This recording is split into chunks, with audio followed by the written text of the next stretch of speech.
Assalamualaikum warahmatullahi wabarakatuh. Waalaikumsalam warahmatullahi wabarakatuh. Pertama, siyamu salasati ayamin min kulli syahrin. Puasa 3 hari dalam setiap bulan. Ini wasiat yang pertama. 3 hari pada setiap bulan. Tidak peduli bulan apa saja. Dalam artian ya bulan menurut perhitungan Islam ya. Muharram, Safar, Rabiul Awal, Rabiul Tsani, Jumadal Ula, Jumadil Akhir, Rajab, Sya'ban, Ramadan, Syawal, Zulqa'dah, Zulhijjah dan selanjutnya. 3 hari pada setiap bulan. Tanggalnya tanggal berapa saja. Lebih utama pada yang disebut Yaumul Bid, yaitu hari-hari di mana bulan menunjukkan purnama. Tanggal 13, tanggal 14 dan tanggal 15 pada setiap bulannya itu disunahkan melaksanakan puasa.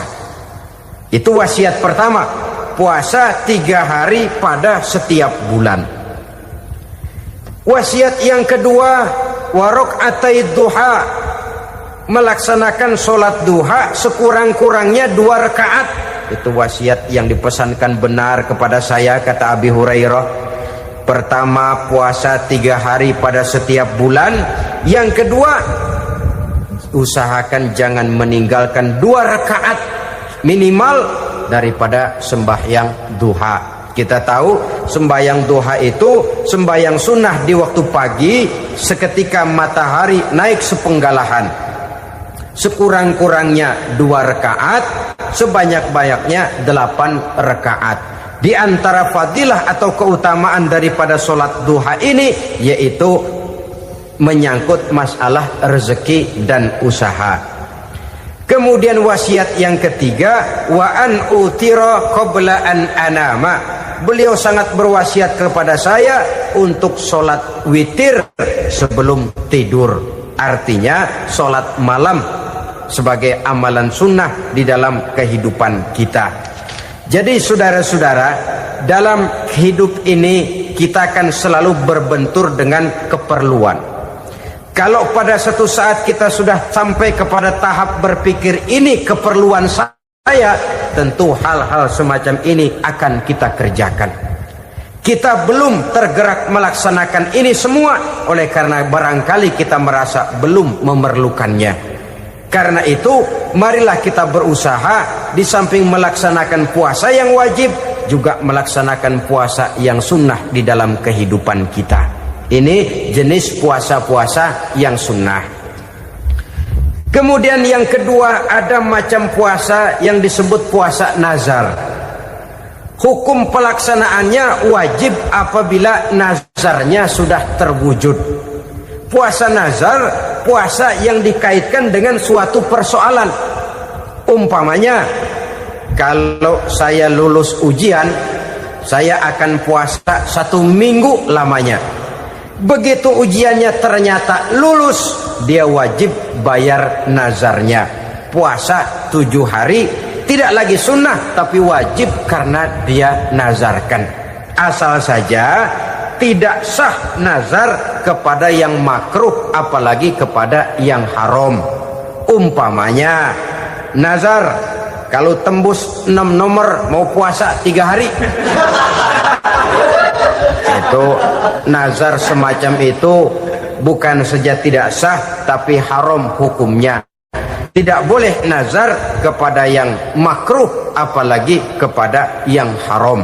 Jadi apabila maksud yang sudah kita niatkan tercapai, wajiblah nazar itu dibayar, yaitu kalau nazarnya sunnah melaksanakan ibadah puasa.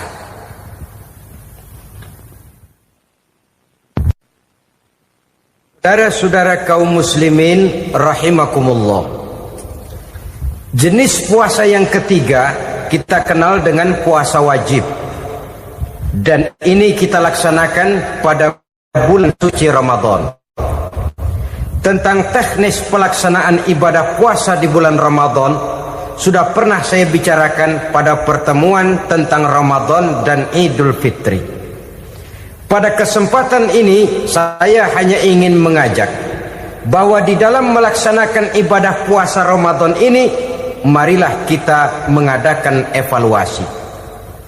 Kenapa demikian? Barangkali secara jujur, walaupun agak berat, saya masih harus berkata, masih banyak di antara kita umat Islam yang di dalam melaksanakan suatu ibadah terjebak dalam rutinitas ritual. Apa itu rutinitas ritual? Itu bahasa susah. Berhubung saya tidak ingin bicara yang susah-susah, kita bicara yang mudah-mudah saja.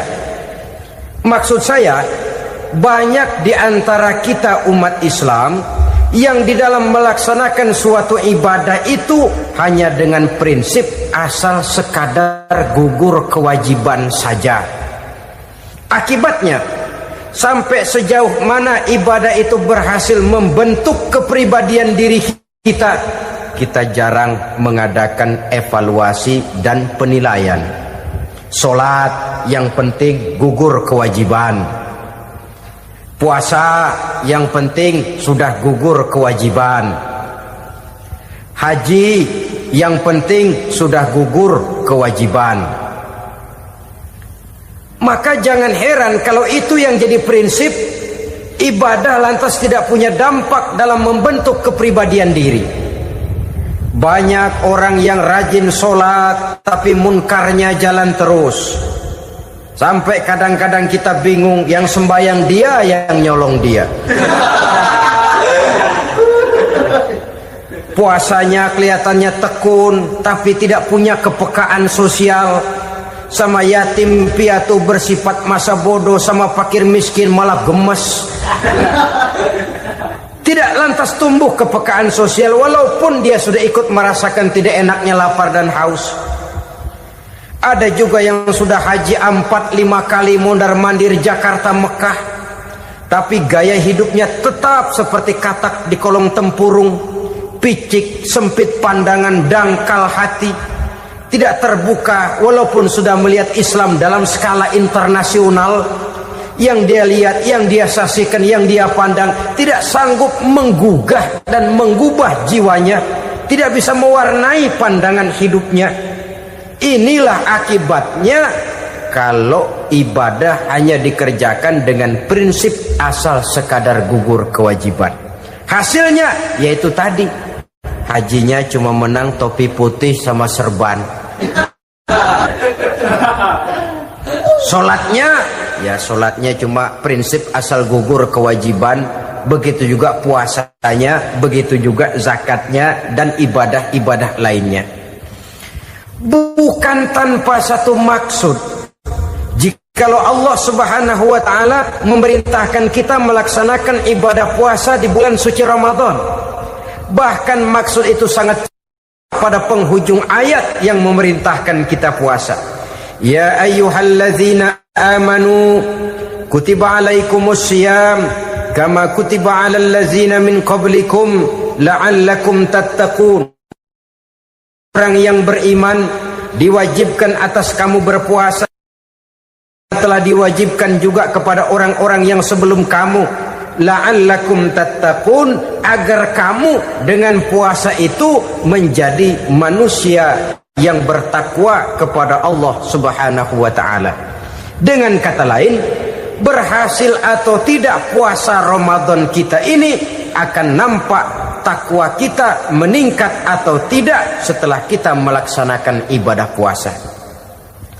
Sehingga kalau orang mengatakan Ramadan itu merupakan month of training, bulan latihan, keluar latihan tentu harus semakin naik dan baik gaya kehidupan kita.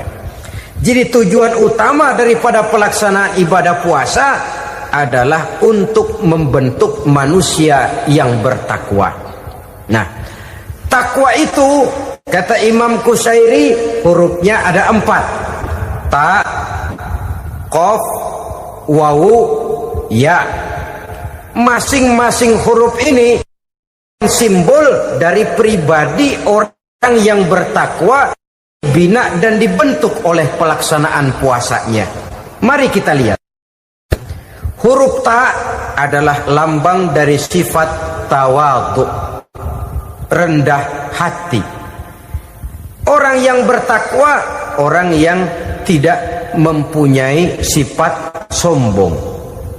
Puasa menanamkan kita kesadaran terhadap kelemahan, terhadap keterbatasan, terhadap segala ketidakmampuan yang kita miliki.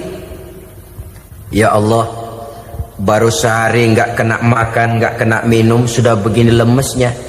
Puasa memang, kalau pagi orang masih sehat, masih terdorong oleh sahur, siang masih lumayan, tapi zuhur ke atas biasanya mulai sikap lemah manusiawi, keterbatasan kekuatan biologis itu mulai nampak. Dari sini tanam satu kesadaran, kalau begitu apa yang mau disembuhkan di hadapan Allah? Kaya, siapa sih orang paling kaya? Ilmu, siapa sih orang paling pintar? Pangkat, siapa sih orang paling tinggi jabatannya? Dari sifat semacam ini lahir introspeksi, rasa mawas diri, timbul sifat tawaduknya, rendah hatinya, tidak melonjak menjadi angku dan sombong lantaran sedikit kemampuan dan kekuatan yang dimilikinya. Lalu untuk sikap yang lebih jauh, terwujudlah, terbentuklah apa yang dinamakan stabilitas temperatur batin. Orang tetap konstan menjaga nilai-nilai idealisme yang pernah dimilikinya. Dia mulai dengan adil, dia berjalan tetap dengan keadilan, dan dia berakhir juga tetap dalam keadilan. Jangan mulainya adil, tengahnya setengah adil, di akhirnya malah zolim sama sekali.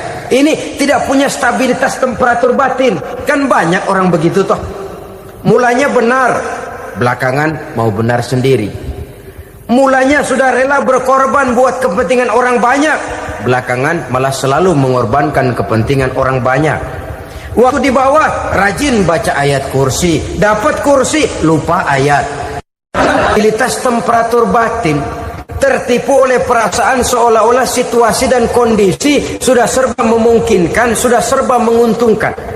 Orang yang dibentuk pribadinya oleh pelaksanaan ibadah puasa, dia sadar apapun keberhasilannya, apapun kedudukannya, apapun nilai kekayaannya, itu cuma sebagian kecil sekali dari apa yang ada pada zat Allah Subhanahu wa ta'ala.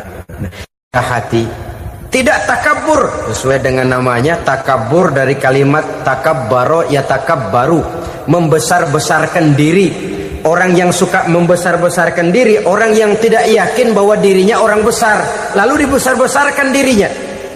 Sebenarnya itu sudah satu sikap di mana dia tidak percaya kepada diri sendiri. Dirinya sebenarnya bukan apa-apa, cuma ingin dianggap besar, lalu dibesar-besarkan. Takabbur namanya. Puasa sekali lagi melatih kita menanamkan kesadaran akan kelemahan dan keterbatasan kita sebagai makhluk. Itu sikap tawadhu.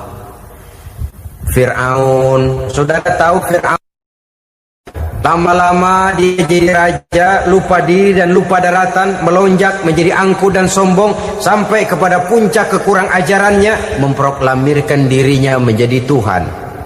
Hitler juga begitu. Pendeknya orang manakala tidak ada kesadaran tentang dari mana segalanya berasal dan kemana segalanya akan kembali, dia mudah out of control.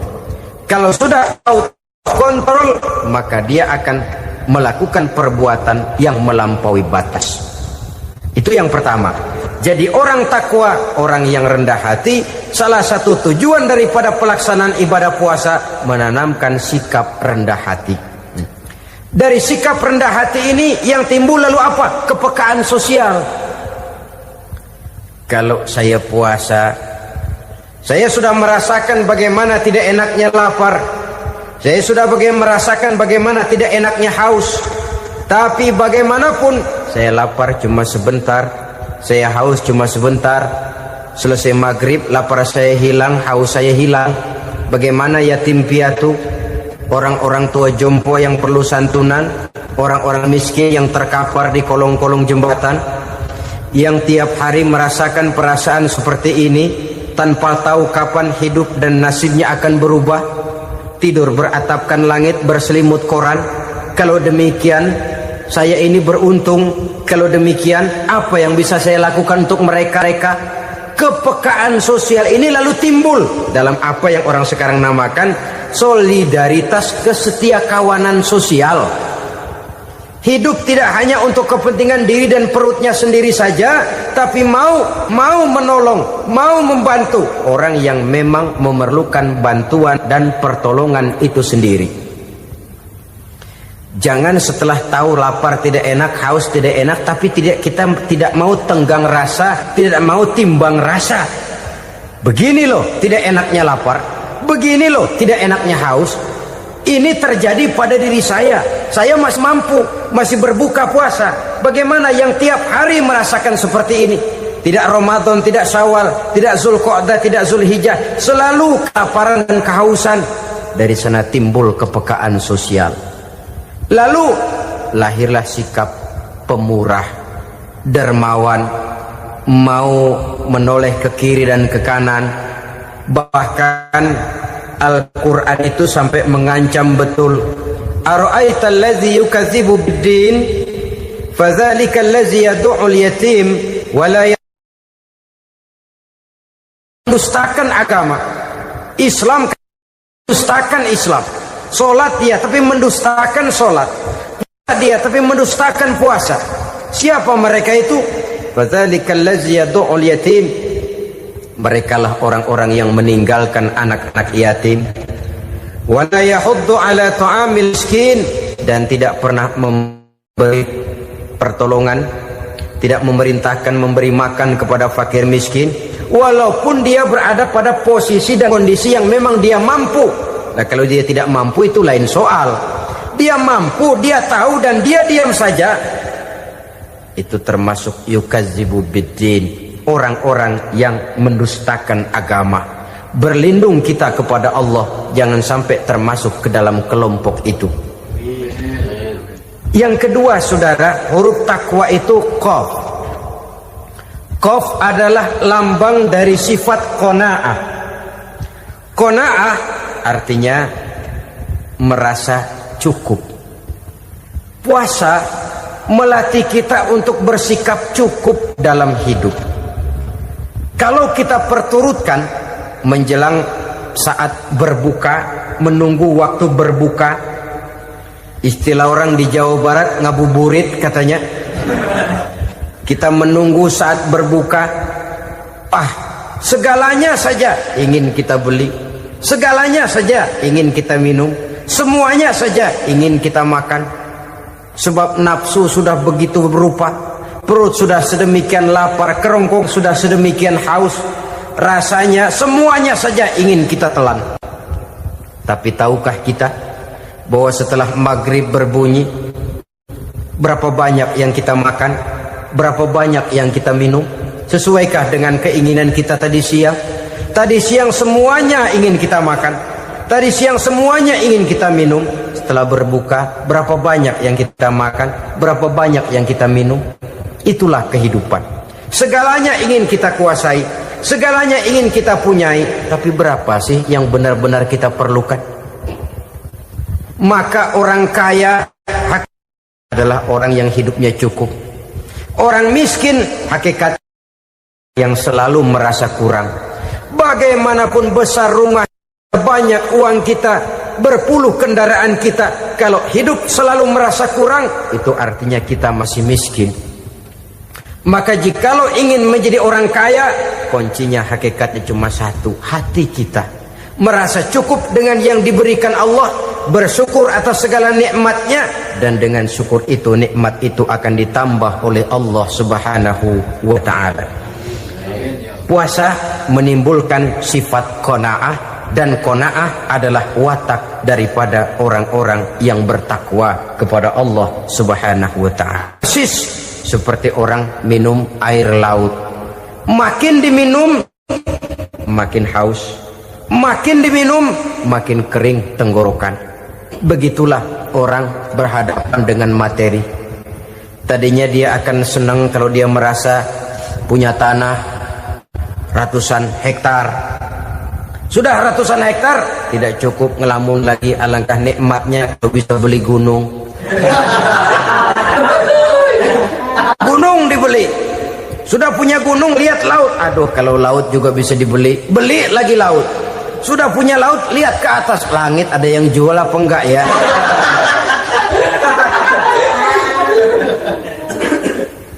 Seperti orang berhadapan dengan air laut yang makin diminum makin membuat kita haus dan makin kering tenggorokan ini. Maka itu harus dihentikan. Sikap untuk menghentikan itu tidak lain adalah dengan sifat qanaah itu tadi. Merasa cukup dengan apa yang diberikan Allah, mensyukuri nikmatnya. Itu yang kedua. Yang ketiga, pada kalimat takwa ada huruf wawu. Wawu adalah simbol dari sifat wara dengan ain. Wara, orang yang terpelihara dirinya baik dari yang syubhat, lebih-lebih dari yang haram. Syubhat, saudara tahu, barang yang remeng-remeng. Tapi sungguh pun remeng-remeng, kira-kira prosentasenya 70-30. 70% haram, 30% kemungkinan halalnya. Maka yang syubhat lebih baik dijauhi daripada diambil. Orang yang punya kepribadian wara, dirinya terpelihara, jangankan dari yang haram, dari yang syubhat saja dia sanggup menjaga dan memelihara dirinya. Oleh karena itu saya heran kalau orang di bulan Ramadan dia sanggup menjaga diri di waktu siang dari jenis makanan yang halal, dari jenis minuman yang haram. Ada tahu nganggur di meja siang, enggak dia makan. Ada air teh nganggur di meja siang, enggak dia makan. Padahal itu jenis makanan dan minuman yang halal. Tapi ketika datang maghrib, dia berbuka dengan makanan yang dibeli dari uang yang dihasilkan dengan cara yang haram. Bukankah itu sesuatu yang terbalik? Bukankah dengan demikian sudah tidak lagi menimbulkan sikap yang bisa memelihara dan menjaga kepribadian diri? Orang yang membiasakan diri terpelihara dari yang syubhat apalagi yang haram, maka baik yang dipakainya, yang diminumnya, yang dimakannya terdirilah dari barang-barang yang baik yang dihalalkan oleh agama. Wara. Kemudian yang keempat, pada huruf kalimat takwa ada huruf yakin. Huruf ya, simbol dari sifat yakin. Orang yang puasa dibentuk kepribadiannya mempunyai satu keyakinan yang tangguh, dan keyakinan adalah ciri daripada orang yang takwa. Kita lihat yang dipanggil melaksanakan ibadah puasa ini kan iman, karena memang sulit untuk melaksanakan puasa kalau tidak iman yang jadi dasar. Setidaknya seperti sudah pernah saya sampaikan, ibadah puasa ini memang sulit terkena penyakit show. Kalau kita sholat barangkali terangsang karena kelihatan orang lain. Kalau kita pergi haji mungkin jadi sugesti karena orang banyak tahu. Kalau kita bayar kita jadi terangsang karena banyak orang lihat. Tapi kalau sudah puasa, puasa itu kan yang tahu cuma kita dan Allah saja. Ya, kita sholat, orang lain lihat, kita jadi rada semangat. Kita pergi haji, orang lain banyak ngantar, kita semangat. Kita bayar zakat, orang lain banyak saksikan, kita bersemangat. Tapi kita puasa, siapa yang mau nyaksiin kita puasa? Siapa yang mau memuji kita puasa? Siapa yang mau menyanjung kita puasa? Itu cuma urusan kita dan Allah. Oleh karenanya, dasar daripada pelaksanaan ibadah yang haus sedikit tenggorokan, segalanya jadi nikmatan. Tidak ada kerja yang lebih indah selain kerja yang didasarkan kepada satu keyakinan bahwa yang kita kerjakan itu adalah sesuatu yang benar. Dalam hal ini sesuatu yang diperintahkan oleh Allah Subhanahu wa taala kepada kita. Saudara-saudara kaum muslimin rahimakumullah. Demikianlah titik evaluasi kita. Jangan berpuasa hanya dengan prinsip asal sekadar menggugurkan kewajiban saja, yang akan berakibat Ramadan tahun ini berakhir begitu, Ramadan terjebak menjalani rutinitas ritualnya saja. Bahkan kadang-kadang yang nyata betul, Nabi menganjurkan tingkatkan ibadah pada 10 hari yang akhir di bulan Ramadan. Tanggal 20 sampai akhir Ramadan. Yang kita praktekkan malah kegiatan ibadah kita justru menurun pada 20 Ramadan yang akhir. Coba lihat 20 Ramadan ke atas. Itu pasukan tarawih paling kelas 60-70 tahun ke atas. Kemana yang lain sudah berpikir menghadapi lebaran, berpikir pulang mudik, berpikir macam-macam. Akibatnya konsentrasi ibadah lalu buyar. Dianjurkan Rasul tingkatkan ibadah pada 10 hari yang terakhir. Kita malah makin ke akhir makin lancip.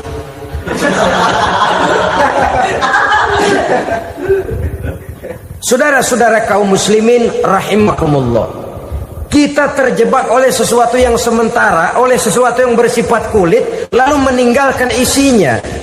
Padahal jikalau kita tidak mengisi Ramadan dengan kegiatan ibadah, berarti kita tidak keluar dari Ramadan dengan jiwa yang baru, yang sudah ditempa oleh pengalaman ibadah di bulan Ramadan.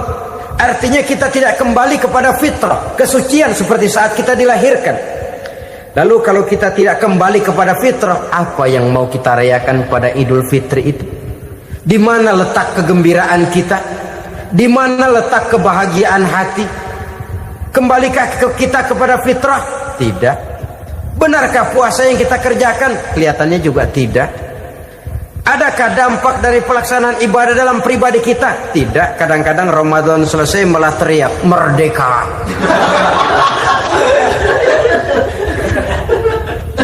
Kalau tadinya Ramadan dia merasa terhalang, mau keluar siang, mau makan siang, bulan puasa, mau minum siang, bulan puasa, mau gandengan, bulan puasa. Ramadan selesai, kibarin bendera, teriak merdeka. Lalu kembali merajalela. Saudara-saudara, dampaknya tidak akan kelihatan. Padahal puasa yang baik, la'allakum tattaqun, membentuk manusia yang bertakwa kepada Allah Azza wa Jalla. Nah, sekarang apa kemudahan dan keistimewaan yang akan diberikan Allah kepada mereka yang sampai kepada tingkat takwa ini? Al-Quran menjelaskan, pertama, may yattaqillaha yaj'al lahu makhraja. Barang siapa yang bertakwa kepada Allah Subhanahu wa taala, maka dia akan diberikan makhraja. Makhraja itu jalan keluar dari segala macam kesulitan. Jalan keluarnya ada saja. Menurut ukuran kemampuan dia tidak mungkin, mustahil, tidak bisa, mana mungkin. Tapi pada waktunya ada saja jalan keluarnya. Termasuk jenis yang yaj'al lahu makhraja. Orang yang bertakwa kepada Allah selalu diberikan jalan keluar dari segala kesulitan yang dihadapinya. Siapa sih orangnya yang tidak pernah sulit dalam hidup? Siapa orang yang tidak pernah mengalami kesulitan? Tapi kadang orang menilai, itu kelihatannya hidupnya enak aja ya, kayaknya gak pernah mengalami kesulitan. Sebenarnya bukan tidak pernah mengalami kesulitan, Allah selalu memberikan jalan keluar dari segala kesulitan yang dihadapinya. Lah kalau Allah yang memberikan jalan keluar, tentu sangat mudah sekali. Orang yang bertakwa diberikan jalan keluar dari segala macam kesulitan. Satu. Yang kedua, wa yarzuqhu min haitsu la yahtasib. Dia akan diberikan rezeki oleh Allah dengan jalan yang tidak disangka-sangka. Rezekinya datang dengan cara yang tidak disangka-sangka. Gajinya mungkin kecil, tapi penghasilannya gede. Kan itu yang penting.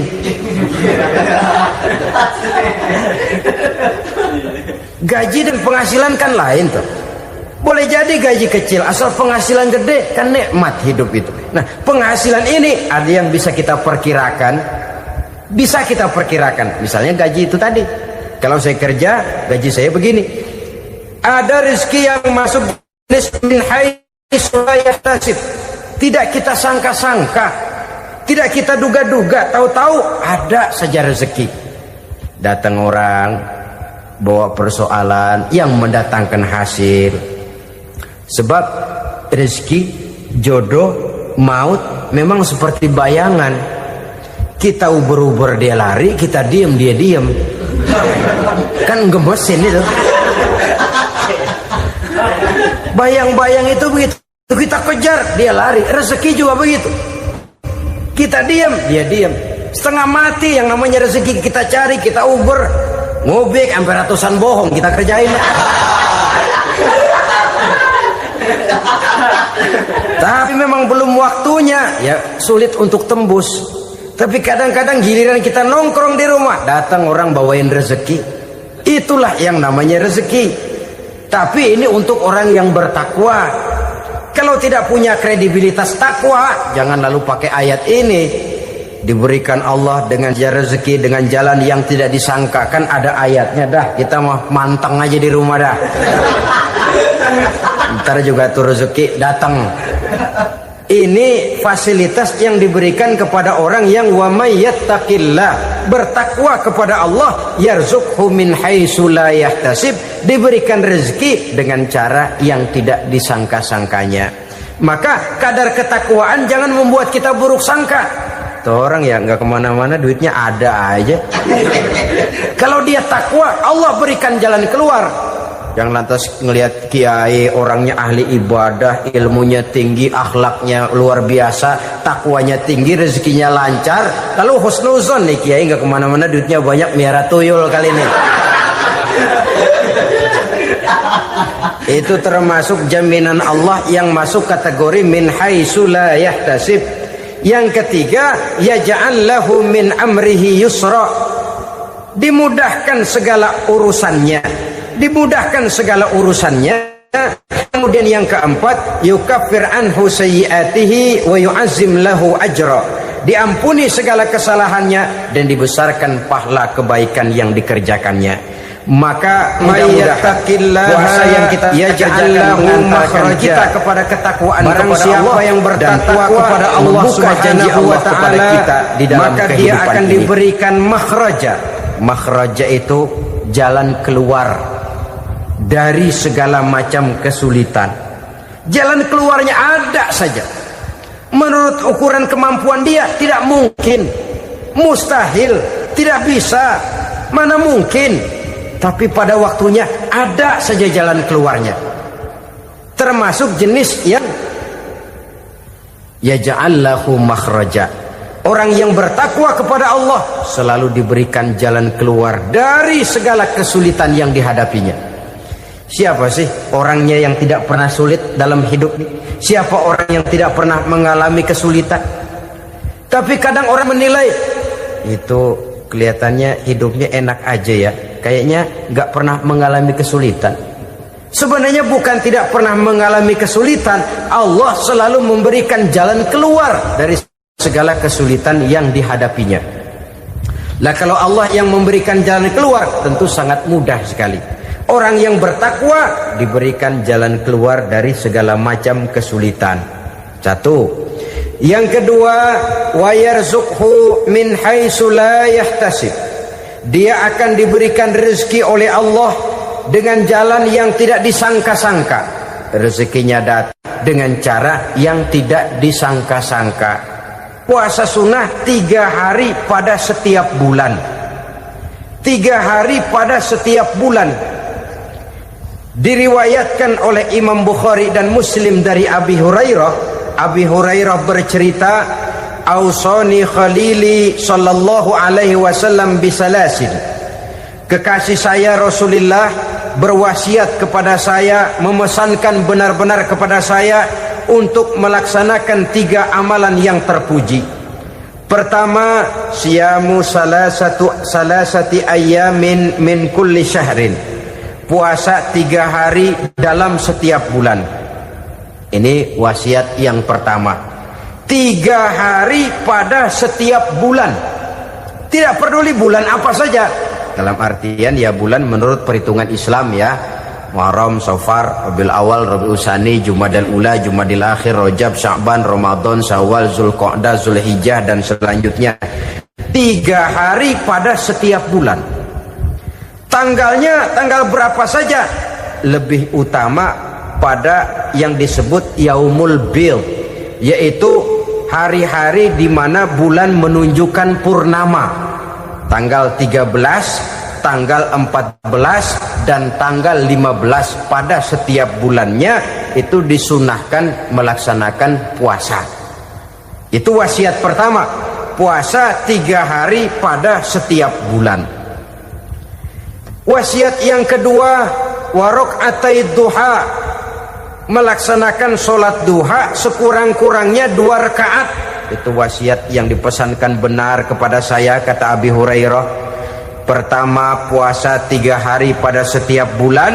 Yang kedua, usahakan jangan meninggalkan 2 rakaat minimal daripada sembahyang duha. Kita tahu sembahyang duha itu sembahyang sunnah di waktu pagi seketika matahari naik sepenggalahan. Sekurang-kurangnya 2 rakaat, sebanyak-banyaknya 8 rakaat. Di antara fadilah atau keutamaan daripada sholat duha ini yaitu menyangkut masalah rezeki dan usaha. Kemudian wasiat yang ketiga, wa an utira qabla an anama. Beliau sangat berwasiat kepada saya untuk sholat witir sebelum tidur. Artinya sholat malam sebagai amalan sunnah di dalam kehidupan kita. Assalamualaikum warahmatullahi wabarakatuh. Alhamdulillahi rabbil alamin. Wabihi nasta'inu ala umuri dunya waddin. Salatu wassalamu ala ashrafil anbiya wal mursalin, Sayyidina wa maulana Muhammadin wa ala alihi wa sahbihi ajma'in, amma ba'du. Pada pertemuan kali ini secara khusus kita akan membicarakan tentang puasa ini. Kita akan mulai dari yang pertama, puasa sunnah. Sebagaimana yang kita maklum, sunnah adalah satu perbuatan yang apabila kita kerjakan berpahala, tapi apabila kita tinggalkan tidak merupakan dosa. Hanya saja ia merupakan barometer dan ukuran daripada orang-orang yang cinta kepada sunnah itu sendiri. Ada banyak jenis puasa-puasa sunnah ini. Yang pertama, puasa sunnah di bulan Muharram. Rasulullah sallallahu alaihi wasallam bersabda, afdalus siyami ba'da Ramadan syahrullahil Muharram, wa afdalus salati ba'dal fariḍah salatul lail. Diriwayatkan oleh Muslim dari Abi Hurairah. Puasa yang paling utama sesudah puasa Ramadan tidak lain adalah puasa di bulan Muharram. Dan solat yang paling afdol sesudah solat yang wajib adalah solat pada sepertiga malam yang akhir. Puasa di bulan Muharram merupakan puasa sunnah dan mempunyai nilai yang sangat besar dalam pandangan Allah Subhanahu wa ta'ala. Buat mereka yang mampu melaksanakan puasa sunnah di bulan Muharram ini, boleh melaksanakannya selama 10 hari. Hari yang pertama, boleh juga 3 hari saja, atau setidak-tidaknya 1 hari daripada bulan Muharram. Yang kedua, puasa 10 hari daripada bulan Zulhijjah. Karena bulan Zulhijjah ini memang termasuk bulan yang dimuliakan oleh Allah Subhanahu wa ta'ala. Pertama, di sana ada hari Tarwiyah, ada hari Arafah, ada hari kurban, ada talbiyah, ada pelaksanaan haji dengan segala manasiknya. Maka puasa sunnah di bulan Zulhijjah merupakan amalan yang sangat utama dan besar pahalanya dalam pandangan Allah Azza wa Jalla. Sebagian ulama menjelaskan, man shoma hazihil ayyam akramahullahu bi asyri asya'in. Siapa orang yang melaksanakan ibadah puasa sunnah pada hari-hari 10 di bulan Zulhijjah ini, Allah Subhanahu wa taala akan memuliakannya dengan 10 macam perkara. Saudara, ini keuntungannya. Yang pertama, orang yang puasa di hari-hari 10 bulan Zulhijjah diberikan al-barakah fi umrihi, diberikan keberkahan pada umurnya. Setiap kita ingin memperoleh umur yang berkah. Umur yang berkah itu yang bagaimana? Apa yang jumlahnya panjang? Mungkin. Tetapi yang jelas umur yang berkah ini adalah umur yang bisa dipertanggungjawabkan di hadapan Allah Subhanahu wa taala. Artinya umur yang diisi penuh dengan kebajikan, umur yang diisi dengan segala macam kegiatan ibadah, dan umur yang dengan demikian sungguh pun kita sudah mati, jasad terkubur dalam tanah, nama kita akan tetap hidup, dikenal orang oleh karena kebajikan yang kita kerjakan. Saya kira akan lebih merupakan azab ketimbang nikmat kalau orang diberikan umur panjang tapi hanya untuk menumpuk-numpuk dosa saja. Kan lebih baik mana? Umur pendek banyak pahala, umur panjang banyak dosa. Lebih baik mana? Saya yakin yang paling baik tentu umur panjang banyak pahala. Paling sial umur pendek dosa melulu. Sudah diberikan umur pendek tidak seberapa, dosa berlipat ganda. Itu kalau orang kampung bilang tekor namanya. Rugi. Umur pendek hanya untuk menumpuk-numpuk dosa. Boleh jadi kalau umat-umat zaman dulu, saudara, mereka diberikan umur panjang. Nabi Adam, kita tahu Nabi Adam itu 2000 tahun umurnya. Nabi Nuh 950 tahun. Umatnya ya rata-rata segitu itu. Nah, kalau mereka misalnya punya umur 800 tahun, lalu 200 tahun mereka melakukan dosa, kan masih punya restan 600 tahun untuk taubat. Karena umurnya diberikan jatah panjang. Kita ini oleh Allah Subhanahu wa taala, umat Nabi Muhammad ini umurnya pendek-pendek. Kalau nyontoh Nabi 63 tahun saja. Kalau diberikan 70 tahun umur kita sekarang, itu sudah dapat jatah lebih 7 tahun.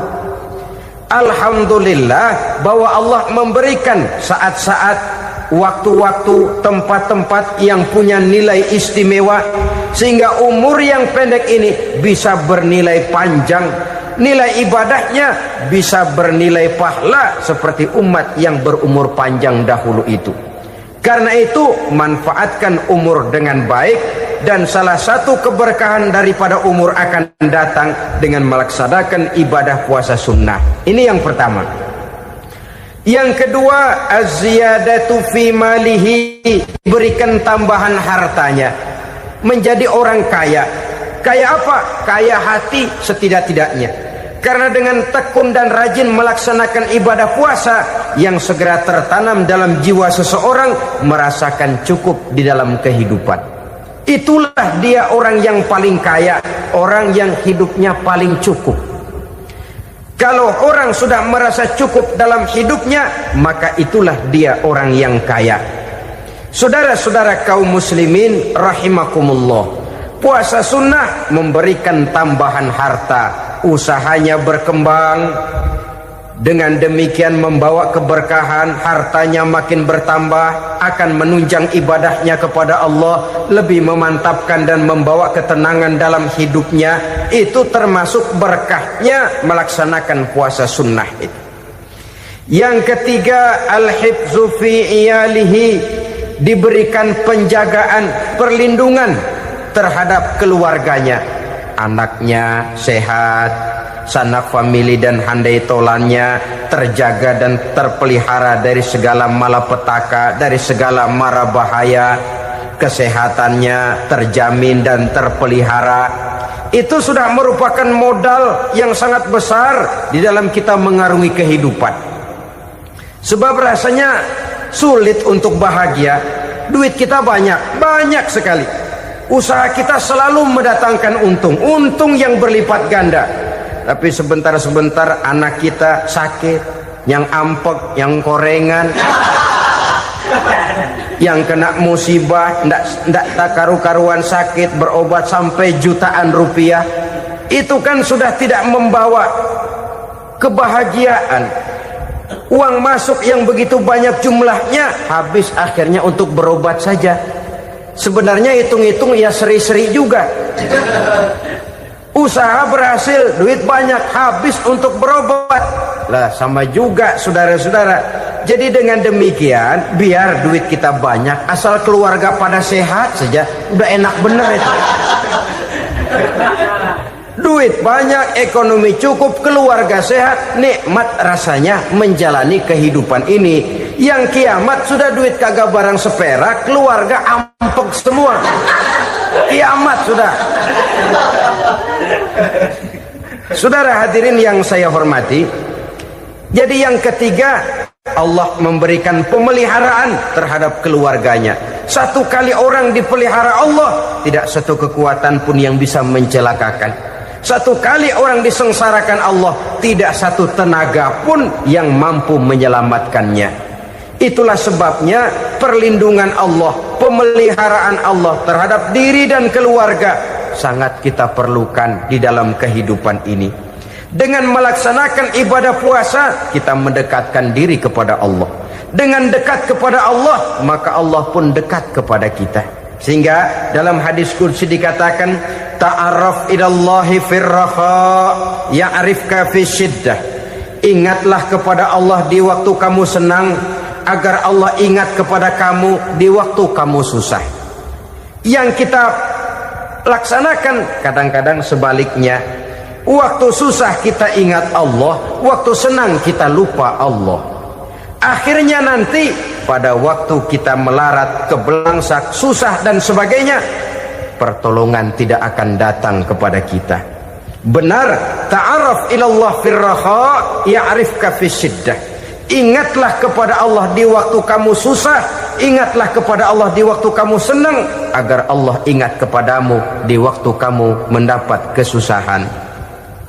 Umumnya watak manusia memang kalau sudah dapat susah, ingat kepada Allah.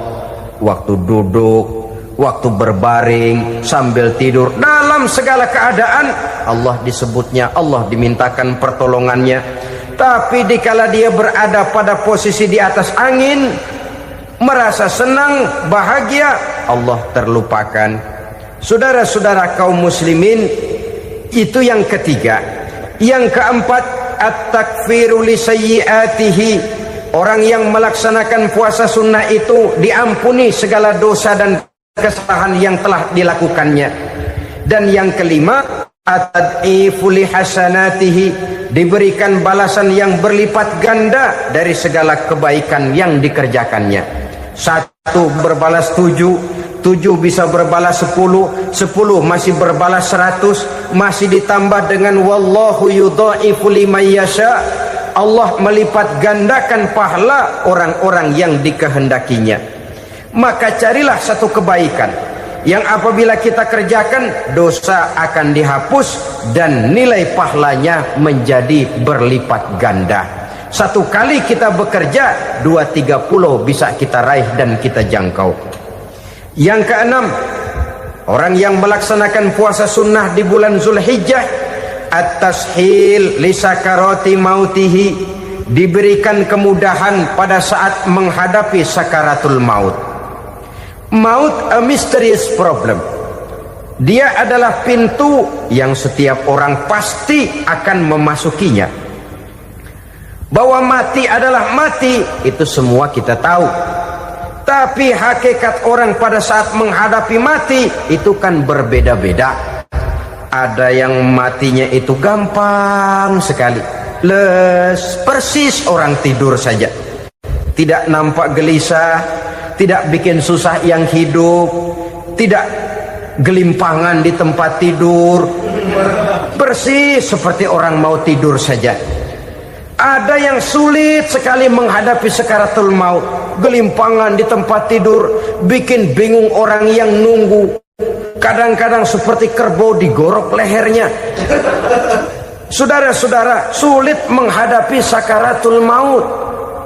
Oleh karena itu Rasulullah sallallahu alaihi wasallam sering beliau itu kalau berdoa membaca Allahumma hawin alayya fi sakaratil maut. Ya Allah, mudahkan saya di dalam menghadapi sakaratul maut. Rasulullah saja, saudara, orang yang ibadahnya paling banyak, orang yang hatinya paling bersih, orang yang akhlaknya paling luhur, masih berdoa semacam ini.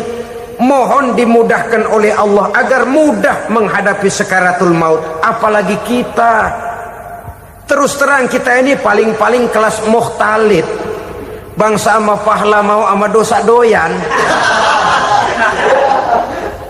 Lebih perlu lagi menghadapi sakaratul maut, sehingga apabila malaikat maut datang menjemput nyawa kita, dimudahkan, jangan dibikin sulit, supaya mudah. Jadilah orang baik-baik.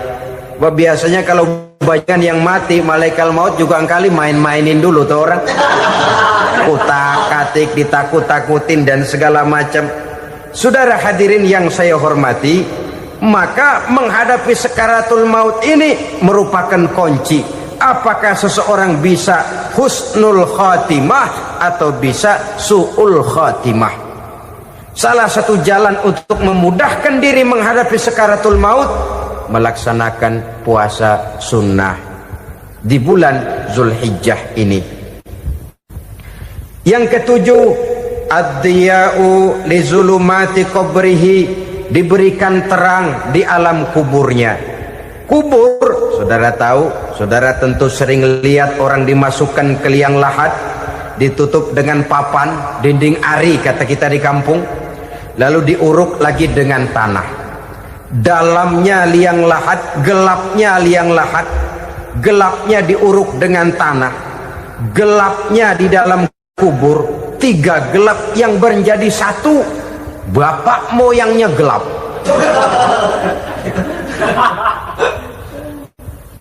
Puasa sunnah ini merupakan terang di alam kubur kita nanti.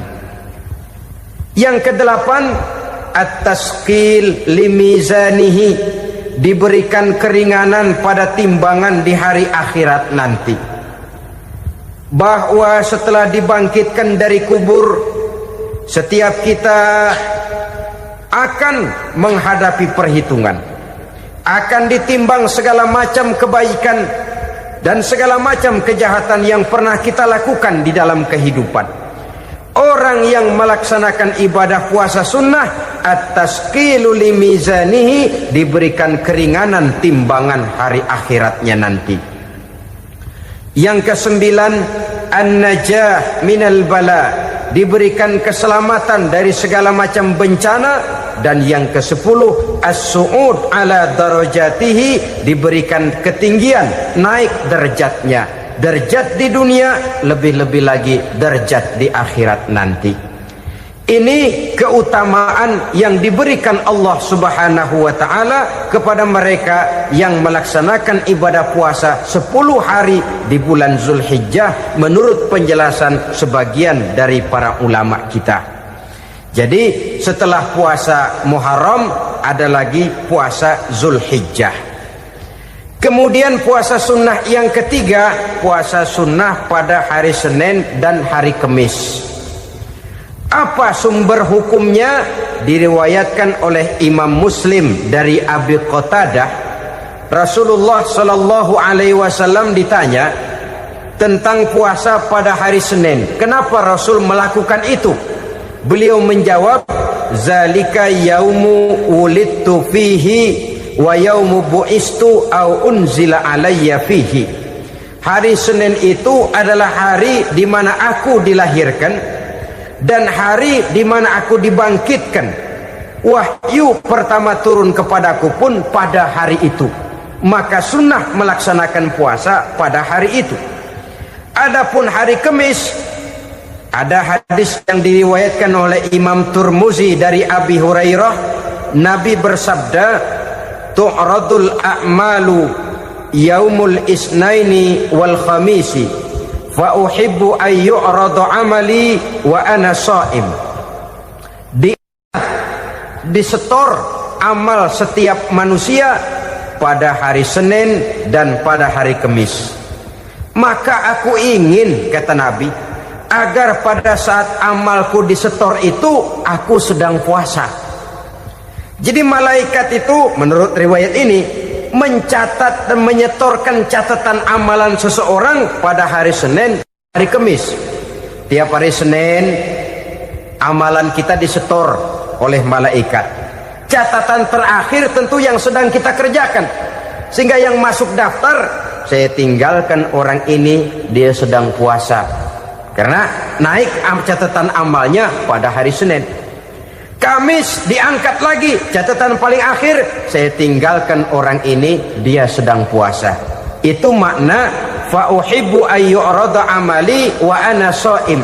Aku senang kalau pada saat amalku disetor, catatan paling akhir aku lagi puasa. Satu keistimewaan. Alangkah celaka tiap amalan disetor kita sedang berbuat jahat. Senin, Kamis, teler, mabok, judi. Tiap amalan disetor, catatan akhirnya saya tinggalkan si fulan lagi teler. Laporan Senin. Kamis laporan lagi, saya tinggalkan si fulan lagi mirit kartu. Saudara hadirin yang saya muliakan, alangkah jeleknya catatan kita. Oleh karena itu sunnah puasa pada hari Senin dan hari Kamis. Ini amalan sunnah, saudara-saudara. Dan oleh karena ini amalan sunnah, sebagian ulama memberikan penjelasan, walaupun lupa niat, kalau sudah malam itu lupa niat, boleh niatnya sudah siang puasa sunnah ini, dengan catatan dari pagi belum makan apa-apa. Malam saudara lupa, tahu-tahu ingat ini hari Senin, dah jam 10, niatlah jam 10 itu, sah puasanya asal dari pagi belum makan apa-apa. Tapi kalau sudah dapat 2 piring baru niat, jam 10 itu lain, ngojek namanya.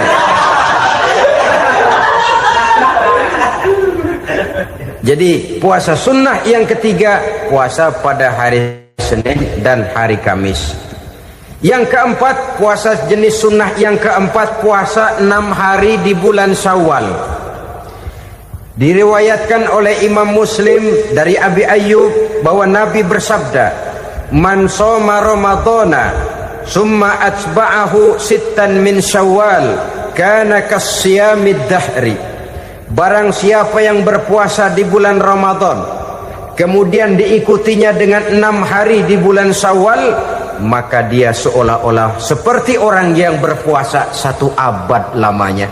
Allahu Akbar. Demikian besar keuntungannya. 6 hari di bulan Syawal sama dengan orang yang berpuasa 1 abad lamanya. Ini fadailul a'mal, saudara-saudara. Jangan diartikan karena memang sudah puasa 6 hari bulan Syawal, Ramadan tahun depannya lantas nggak puasa. Kenapa? Ukurannya sudah 1 abad. Bukan itu pengertiannya. Ini mendorong orang memberikan ganjaran pahala yang sedemikian besar. 6 hari setelah Ramadan, artinya di bulan Syawal. Tidak pada hari pertama Syawal, karena haram hukumnya berpuasa pada hari fitri itu. 6 hari di bulan Syawal. Tinggal lihat yang mampunya saja. Boleh berurutan, boleh tidak berselang-seling, boleh. Asal saja jumlahnya 6 hari selama masih bulan Syawal itu. Hari ini 3 hari lagi, 4 hari lagi, diselang-seling atau berurutan, itu juga lebih baik. Puasa sunnah 6 hari daripada bulan Syawal. Kemudian yang kelima, puasa sunnah 3 hari pada setiap bulan. 3 hari pada setiap bulan. Diriwayatkan oleh Imam Bukhari dan Muslim dari Abi Hurairah. Abi Hurairah bercerita, "Ausani khalili sallallahu alaihi wasallam bisalasin." Kekasih saya Rasulullah berwasiat kepada saya, memesankan benar-benar kepada saya untuk melaksanakan 3 amalan yang terpuji. Pertama, siyamu salasati ayyamin min kulli syahrin. Puasa 3 hari dalam setiap bulan. Ini wasiat yang pertama. 3 hari pada setiap bulan. Tidak peduli bulan apa saja. Dalam artian ya bulan menurut perhitungan Islam ya. Muharram, Safar, Rabiul Awal, Rabiul Tsani, Jumadal Ula, Jumadil Akhir, Rajab, Sya'ban, Ramadan, Syawal, Zulqa'dah, Zulhijjah dan selanjutnya. 3 hari pada setiap bulan. Tanggalnya tanggal berapa saja. Lebih utama pada yang disebut Yaumul Bid, yaitu hari-hari di mana bulan menunjukkan purnama. Tanggal 13, tanggal 14 dan tanggal 15 pada setiap bulannya itu disunahkan melaksanakan puasa. Itu wasiat pertama, puasa 3 hari pada setiap bulan. Wasiat yang kedua, waraqatai duha, melaksanakan sholat duha sekurang-kurangnya 2 rakaat. Itu wasiat yang dipesankan benar kepada saya, kata Abi Hurairah. Pertama, puasa 3 hari pada setiap bulan. Yang kedua, usahakan jangan meninggalkan 2 rakaat minimal daripada sembahyang duha. Kita tahu sembahyang duha itu sembahyang sunnah di waktu pagi seketika matahari naik sepenggalahan. Sekurang-kurangnya 2 rakaat, sebanyak-banyaknya 8 rakaat. Di antara fadilah atau keutamaan daripada sholat duha ini yaitu menyangkut masalah rezeki dan usaha. Kemudian wasiat yang ketiga, wa an utira qabla an anama. Beliau sangat berwasiat kepada saya untuk sholat witir sebelum tidur. Artinya sholat malam sebagai amalan sunnah di dalam kehidupan kita. Jadi saudara-saudara, dalam hidup ini kita akan selalu berbentur dengan keperluan. Kalau pada suatu saat kita sudah sampai kepada tahap berpikir ini keperluan saya, tentu hal-hal semacam ini akan kita kerjakan. Kita belum tergerak melaksanakan ini semua oleh karena barangkali kita merasa belum memerlukannya. Karena itu marilah kita berusaha di samping melaksanakan puasa yang wajib juga melaksanakan puasa yang sunnah di dalam kehidupan kita. Ini jenis puasa-puasa yang sunnah. Kemudian yang kedua, ada macam puasa yang disebut puasa nazar. Hukum pelaksanaannya wajib apabila nazarnya sudah terwujud. Puasa nazar, puasa yang dikaitkan dengan suatu persoalan. Umpamanya, kalau saya lulus ujian, saya akan puasa 1 minggu lamanya. Begitu ujiannya ternyata lulus, dia wajib bayar nazarnya. Puasa 7 hari, tidak lagi sunnah, tapi wajib karena dia nazarkan. Asal saja tidak sah nazar kepada yang makruh, apalagi kepada yang haram. Umpamanya nazar, kalau tembus 6 nomor mau puasa 3 hari.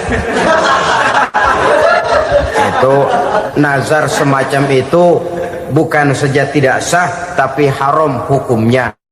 Tidak boleh nazar kepada yang makruh, apalagi kepada yang haram. Jadi apabila maksud yang sudah kita niatkan tercapai, wajiblah nazar itu dibayar, yaitu kalau nazarnya sunnah melaksanakan ibadah puasa.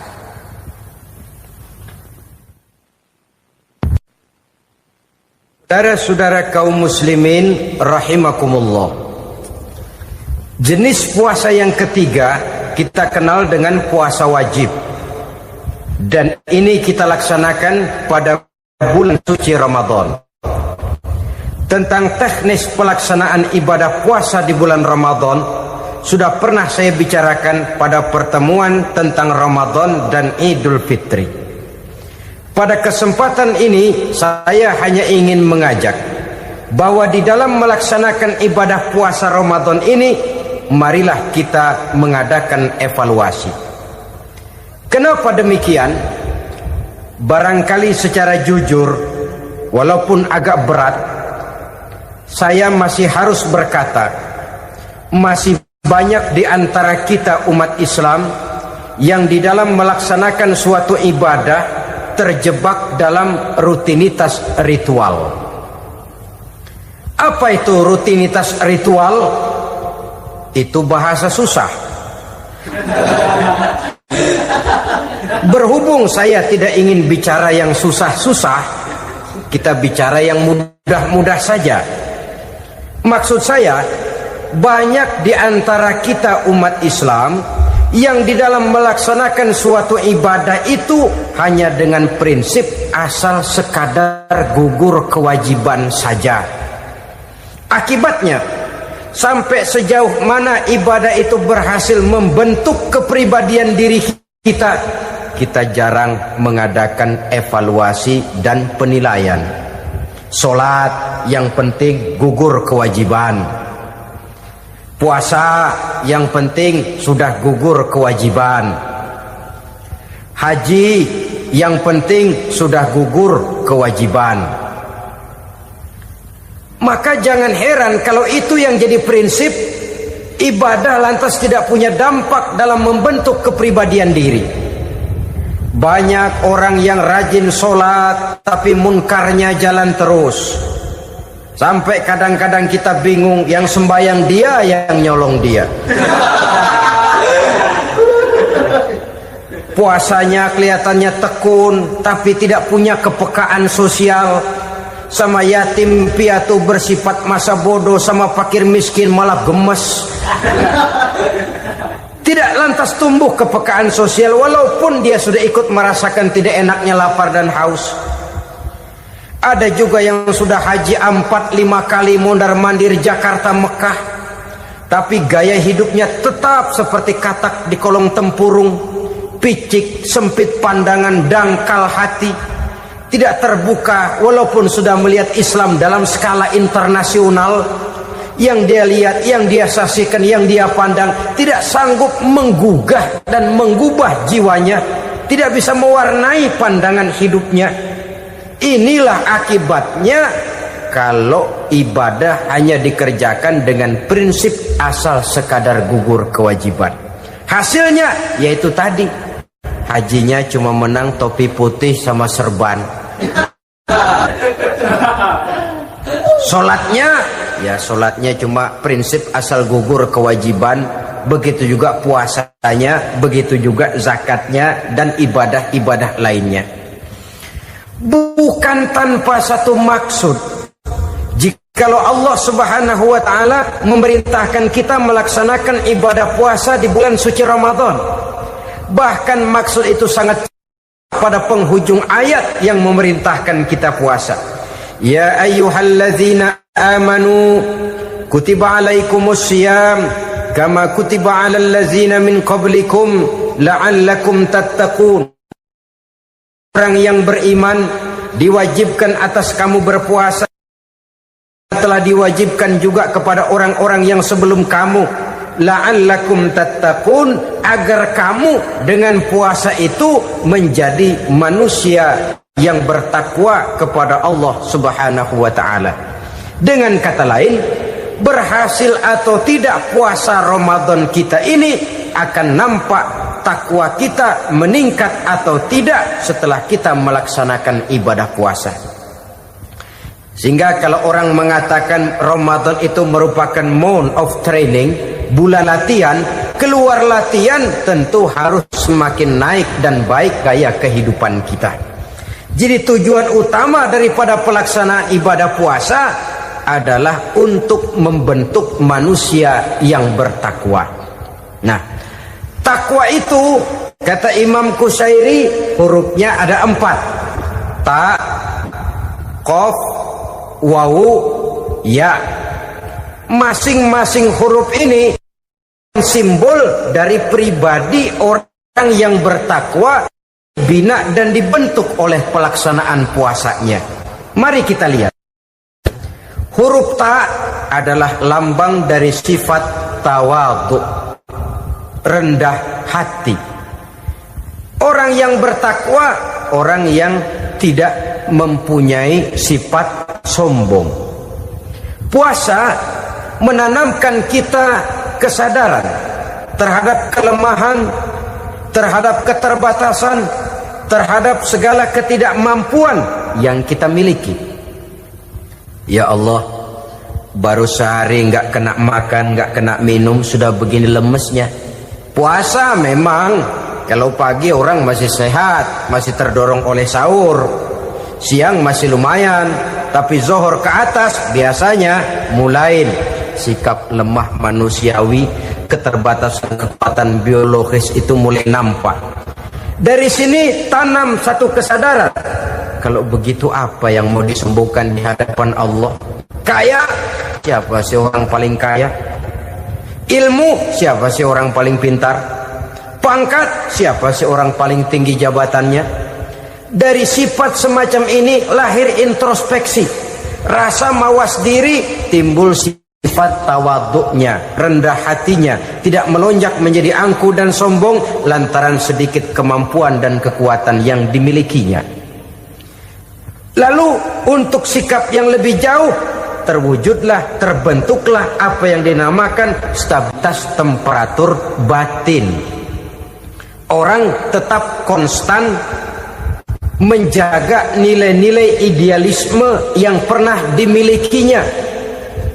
Dia mulai dengan adil, dia berjalan tetap dengan keadilan, dan dia berakhir juga tetap dalam keadilan. Jangan mulainya adil, tengahnya setengah adil, di akhirnya malah zolim sama sekali. Ini tidak punya stabilitas temperatur batin. Kan banyak orang begitu toh. Mulanya benar, belakangan mau benar sendiri. Mulanya sudah rela berkorban buat kepentingan orang banyak, belakangan malah selalu mengorbankan kepentingan orang banyak. Waktu di bawah rajin baca ayat kursi, dapat kursi lupa ayat. Stabilitas temperatur batin, tertipu oleh perasaan seolah-olah situasi dan kondisi sudah serba memungkinkan, sudah serba menguntungkan. Orang yang dibentuk pribadinya oleh pelaksanaan ibadah puasa, dia sadar apapun keberhasilannya, apapun kedudukannya, apapun nilai kekayaannya, itu cuma sebagian kecil sekali dari apa yang ada pada zat Allah Subhanahu wa ta'ala.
Nah, jangan tengah ini kan. Mak.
Di malam kan kita jam 10, sibuk jam 12:30. Dingin kan, dingin.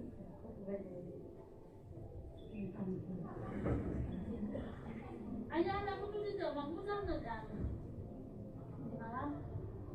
Kata itu berangkat. Makan dari yang kecil.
Salah juga gantian. Dan musik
San gitu yang duduk ada ya di situ. Untuk Iya minum. no.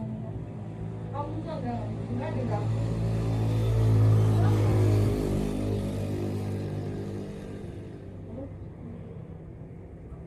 Duduk. Ada yang ada kita. Ada yang kita.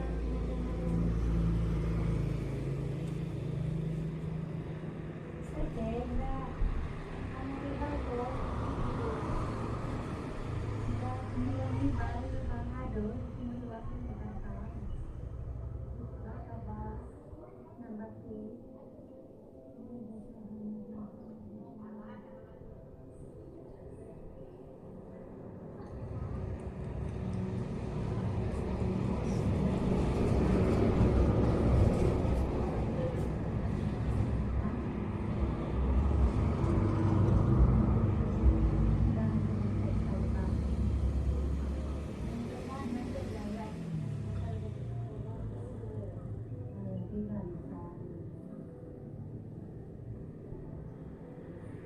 Boleh.